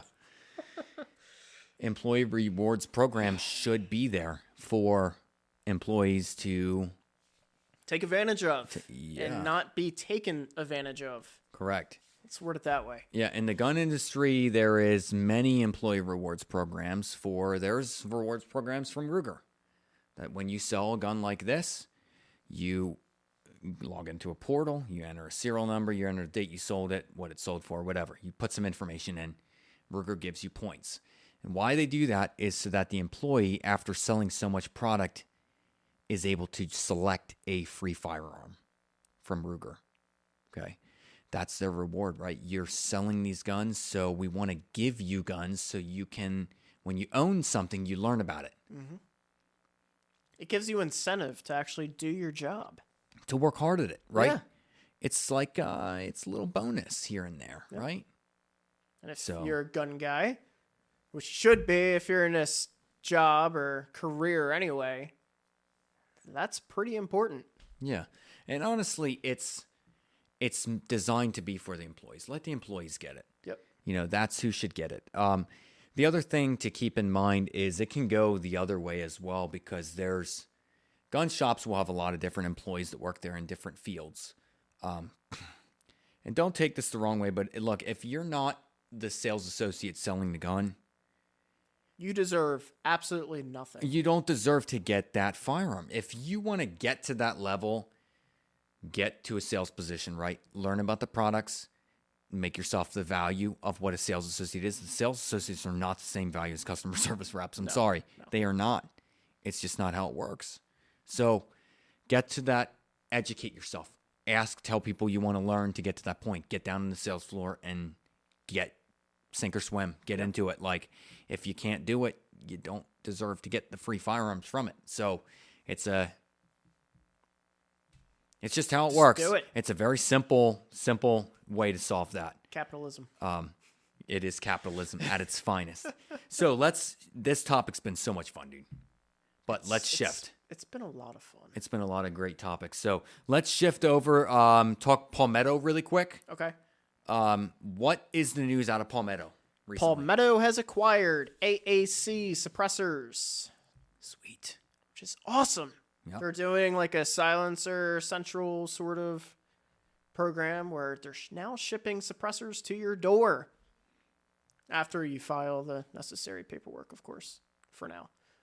Yeah, so the big thing that I like out of this is that Palmetto helped a dying company. Yep. AAC was just a dying breed going away permanently. They were filing for bankruptcy, I believe, at one point, and then they went up for sale. So Palmetto's like, hey, let's help the industry. Grab it. Yeah, help the industry. Palmetto's done so much to help the industry. So we Palmetto's love it. amazing. It's amazing. It's an amazing company. Love it, Palmetto. Thanks for what you do. Should we take a break? And then we're going to have a special guest come on. We're going to have a special guest come on. Yeah. All right, let's take a break.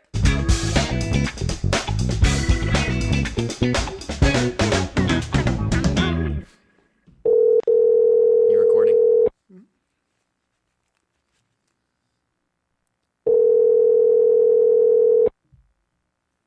If he doesn't answer. Hey, yo, Eric. Welcome to the Firearm Podcast.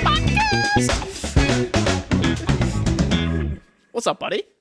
What's up, guy? Bro, you sound like a waifu there, real quick. I'm just how y'all doing? We are doing fantastic. How are you? I'm excellent. That's good. That's good. So, Eric, let's get a little intro on who you are and... Yeah, who are you? Nick? Eric? What's your name? So, my name's Eric. Some people call me Nick. Yeah, and I was in the Navy for a while. And now I'm in the reserves. And yeah, I like to shoot. Do martial arts. Yeah, kind of a cookie cutter type person. But yeah, that's me. Oh, and my opinions are my own and do not reflect any organization, person, entity that is outside of me. So Antifa that's and my stuff. yeah. So now I can say the fun stuff because the feds know they're my opinions. I speak on behalf of no one other than myself. There you go, man. Well, we're happy to have you on this episode, man. It's always we fun. invite you to speak on the behalf of the gun community as a whole. Awesome, I'll do that. Okay, good. Drop a So, hot so take. tell us about the Navy, buddy.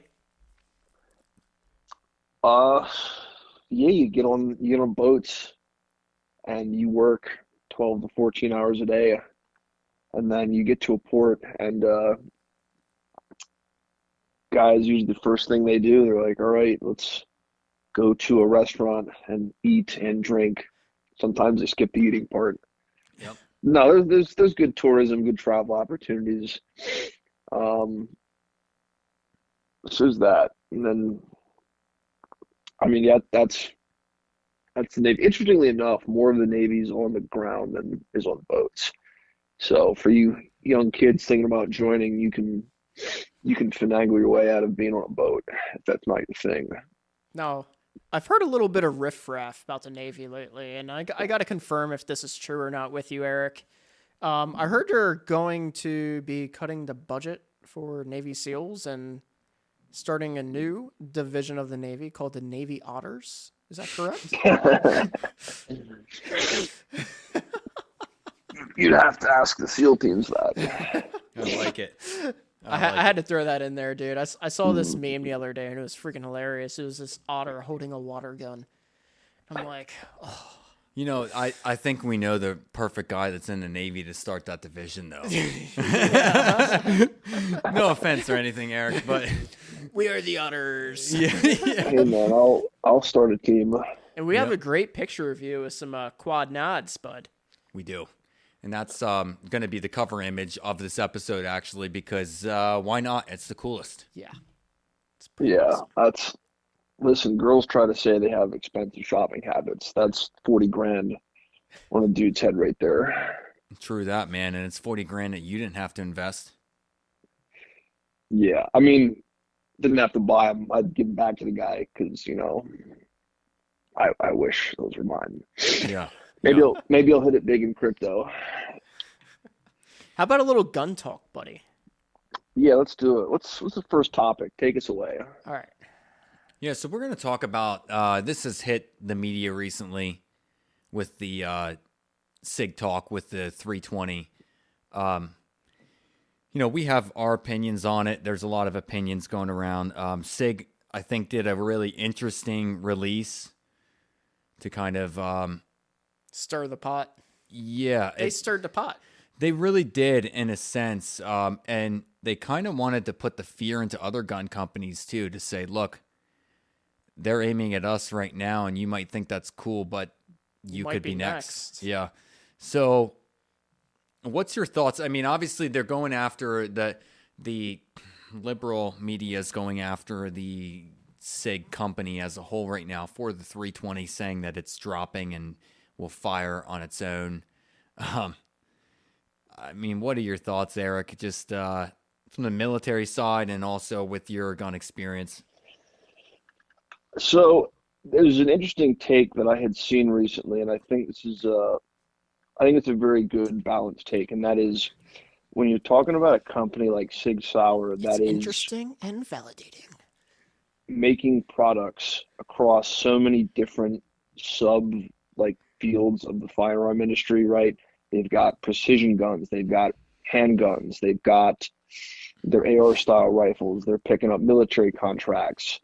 They're still trying to pick up a contract for the Army's new machine gun, right? They're doing so much, right? You're going to struggle to find the people and the time and the resources to do the kind of quality control that a smaller company is going to be able to do. And that's at the end of the day, I think and I understand why they wouldn't say this, because obviously, like you said, the media is going to attack them. But if they would just say like, hey, like we're innovating, we're doing experimental stuff, just like understand that when you buy. I think if they would have led with that, I think people would have responded differently. But as far as like what like the gun community should do is, don't jump on the bandwagon and just like criticize SIG because you want to argue with people on the internet. Don't tear them down, deflect all that crap away, and then handle it internally. Let the community solve its problems, because I'll full disclosure, I own SIG Sauer products and I think they're a blast. I have a Flux Raider. Yep. And I know people personally that they have carried a 365 macro, and from what I understand, that fire control group is a smaller version of what's in the 320, but you never hear anything bad about the 365. So at the end of the day, I think it's that they're producing so many units of that product for civilian and military that they just can't QC all of them to the degree that you would expect. I mean, you produce 500,000 units, what's 2%, 3% of 500,000?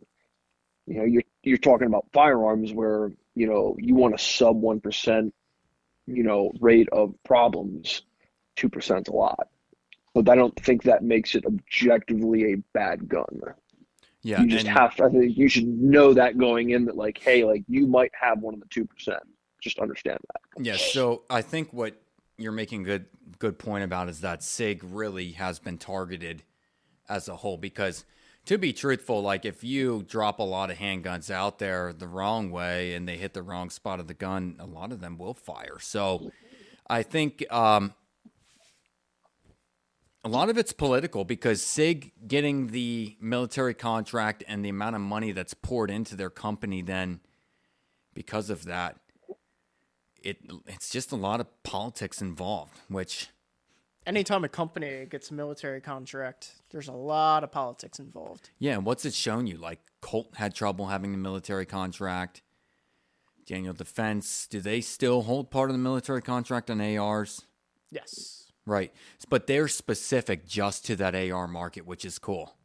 And they're specific just to like certain units. Yeah. Also. And to be truthful, Daniel Defense, they build like one handgun, the H9 or whatever, and it's nothing worth writing home about. So I think, another point you said, Eric, is SIG is trying to do so much. They have ammunition they're manufacturing suppressors. They've got handguns, precision guns, ARs. We haven't seen a SIG shotgun yet, but that'll be next, you know? Hopefully. I bet it's coming. It probably is. And it's like, sometimes it is smarter to just say, look, you know, I think sometimes the American greed hits where a company's like, look, we can make more. Why wouldn't we make more? But sometimes it's good to step back and say, look, we're doing a fantastic job of what we're doing. Let's just keep doing that. Slow down. Yeah. Yeah, look at a company like Henry. All they do is make lever guns, and they make arguably some of the best lever guns on the market. You know, they like look at Glock. Glock makes what is essentially the same handgun in different sizes and different cartridges, but it's basically the same thing. You know, and they continue to sell Glocks. So. But yeah, it's there's pros and cons to both. And you know what though? I appreciate them innovating because that innovation I think is going to continue to drive the R&D of the gun space as a whole forward. I think them tinkering and doing stuff is going to give other people ideas. And you're going to see products branch off, you know, other people saying, I like what SIG did, but I think I can do it better. And I think it's an overall like net good for the firearm industry. Yeah, I would agree. I think SIG's innovation has been good. I think the issue now though is you have to think from their standpoint. Like if one person's allowed to sue you for what they say is a failure of the firearm, when we know that it's most likely somebody putting their trigger finger on the gun to make it fire, right? You know, it's like if one person's allowed to get away with it and the gun manufacturer is to blame, then you have all these other guys that who else is going to come forth and do it, right? Exactly. It's an opportunity. And then what it does is you don't realize, but if a company if there's a lawsuit, let's say that they lose, and let's say they lose 10 million to one guy, 10 million to another, 5 to another guy. It sounds like nothing to a company that's worth maybe, 500 million or a billion even. I don't know what they're worth, but it's like probably a billion, I would assume. A lot. Yeah, a lot of money. But, you know, when you do that, what you're not realizing is that you're pulling money directly from their profits, which it takes so much to get that profit. Like, there is so much work involved to get that profit. Yeah, and it sets bad precedents too, because now a person will say, the powers that be will get together and say, well, we can't sue a huge company, but we can knock the little guy out and start to chip away slowly but surely. And then that's how you get these small gun companies that make really, really good products that, they are in serious danger because they just don't have the liquid cash to hire a legal team to defend themselves in court. Yeah, it comes back to the little guy versus the big guy. Yeah. Yeah. Even though we're talking the little guy and the big guy that are roughly on the same side, Yeah. Yeah, interesting. Dude, are you familiar with the Ruger Precision Rifle? Yes. It's the the bolt gun. It's built out to be more of like a bench type gun almost, rather than a more traditional hunting rifle. Yeah, I've not good. personally shot one, but it's because I have all kinds of expensive hobbies. Yeah, but I'd like to shoot one if anyone wants to let me take a swing at it. What other hobbies do you have, Nick? Oh, I'm so glad you asked. I digress. Yeah, I mean I think is known for their 1022, and it's iconic. Competes for the title of being the most popular rifle in America. Yeah. Alongside the AR, make very solid revolvers at a good price point too. But yeah, I mean, I don't think you could go wrong with a Ruger Precision. Not not everybody needs to go and grab, a custom build with a Bergara barrel.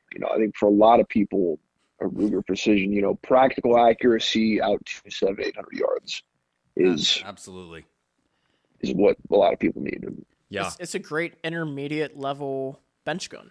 For a good value that you Really honestly, good value. So the reason we're talking about this gun, we have a Ruger Precision in 6.5 PRC sitting in front of us right now on the table here, and so we're going to talk about that gun because that gun is in inventory right now. It's for sale here at the Firearm Files. You can reach out if you're interested in a Ruger Precision rifle, and we stock this rifle because of the value that it is and how well it is built.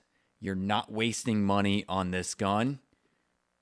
You're not getting the highest end precision gun on the market, but all in all, you can grab a decent Vortex scope or a decent loophole, throw it on this rifle, and make it into a badass precision gun and do really well with it.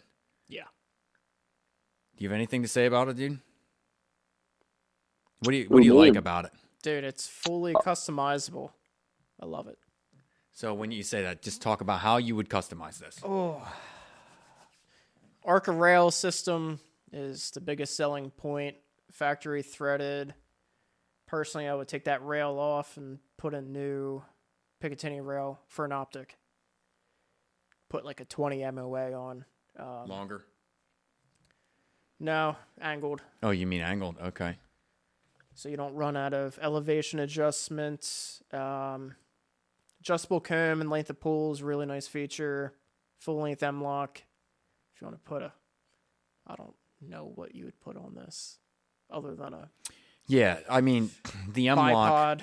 Yeah, a bipod's what it needs. Put a Streamlight or Surefire and a laser and No. chainsaw. No. What about you, Nick? Right. Eric? Nick? So for me, I think I would run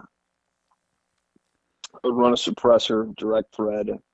100%. Which can would you pick for this?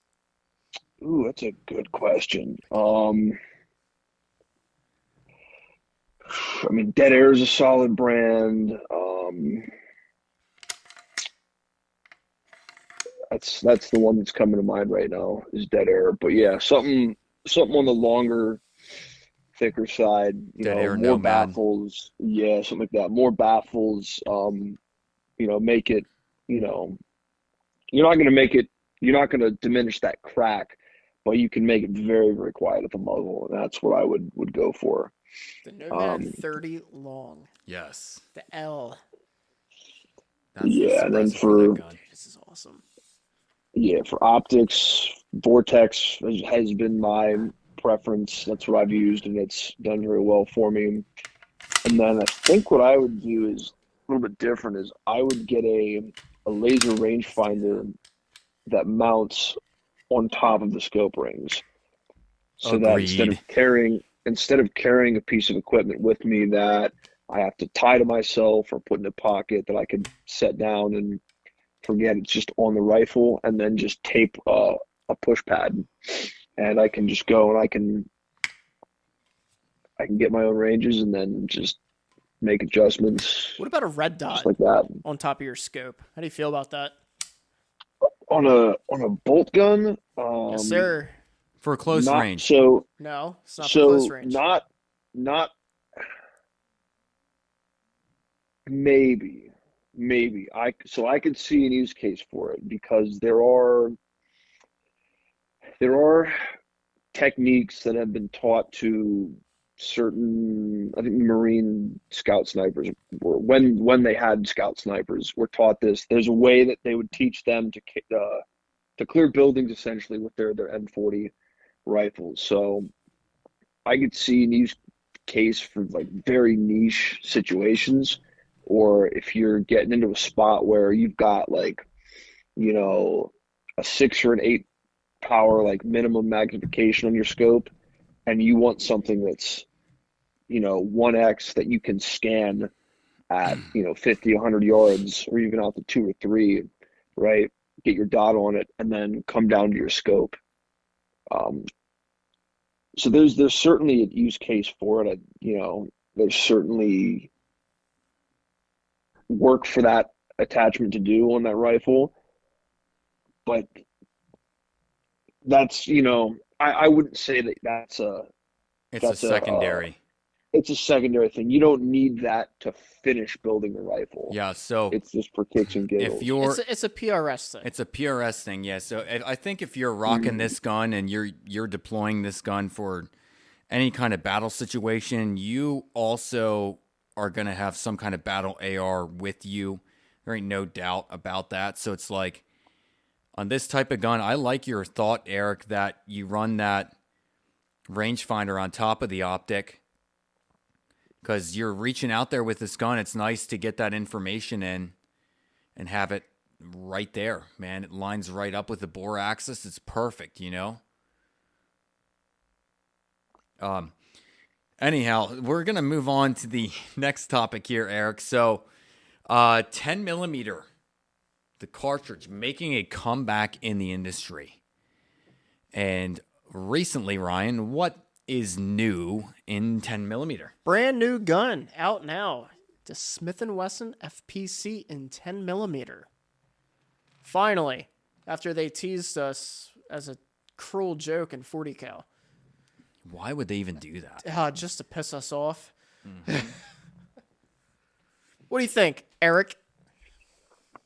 I think that in 50 years, people our age are going to look at kids that are our age now and say 10 millimeter is the Lord's caliber. True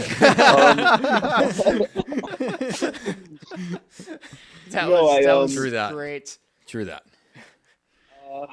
So no personal experience with 10 millimeter, but the people that I have spoken with have said great things about it. You see a lot of hunting guides out west switching over to 10 millimeter. Yeah, I mean it's solid. It packs a punch, and I believe for less weight than a 45 does. With higher capacity than a 45. Mm-hmm.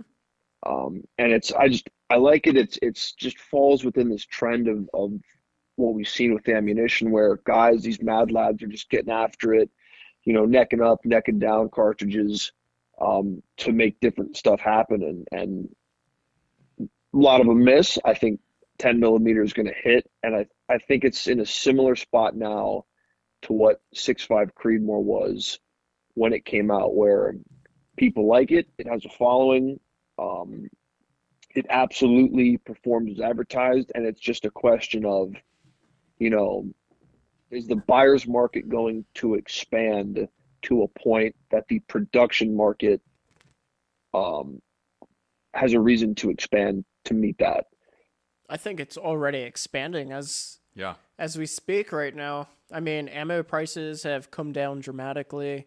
More guns are coming to the market every year, chambered in 10 mil.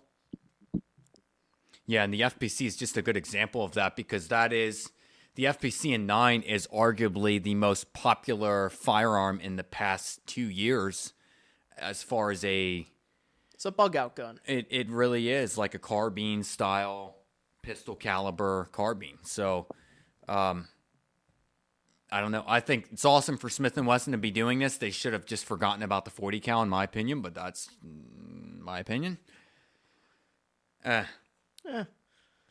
But there's just not enough people using 40 cal anymore. No, but you got like the retired cops that have like 10,000 rounds of 40 cal That's sitting true. at home. Here's a gun for you to shoot your department issued ammo, even though you retired 20 years ago. Yeah. Yeah. So, yeah, very interesting. Congrats to Smith on getting that release out there. We're looking forward to seeing one and getting them to move through the firearm files. So if you're looking for one of those FPCs, give us a call, give us an email or something. Reach out through our website, thefirearmfiles.com. And any gun you're looking for that's unique and interesting, reach out. We can add you to a list and look for it for you and get it for you. We will find it. Yes. Somehow. So that's awesome. Eric, I'm so glad you could hop in on this episode with us today. Stay safe, brother. As always, it's been a blast. Yeah, thank you. Appreciate you guys having me. Thanks, Eric. Yeah, maybe we see if I can get you a cardboard cutout of me next time, so I can be there in spirit, you know. Oh, you know what? This is actually a really good idea. So we will buy one of like a supermodel. We're gonna print out a picture of your face and just post it right on there. There you go. That is a winning idea. I like that. I like it. Awesome.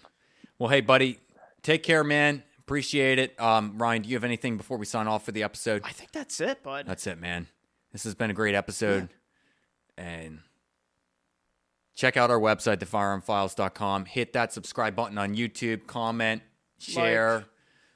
If you are unsubscribed and you were a subscriber, make sure you hit that subscribe button again, because we don't know why YouTube does that, but things do happen, I guess. We have a lot of interesting videos coming soon. We do. We're working on a lot of cool things. We have a plan for new video content. Yeah. We do, yes. Smash that subscribe button, and while you're at it, start arguments in the comment section. Make it get absolutely unhinged in a PG way, because these gentlemen would like to stay up on YouTube. Yes. Yep. Yeah, tell us your hot takes. Tell us why 17223 is a perfectly valid round to make a build. Hey, about. hey. That's a great round. A 17 CAC is amazing.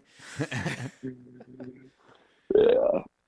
All right. Well, let's say sayonara. Yeah, sayonara. Follow us on Instagram also at the Firearm Files.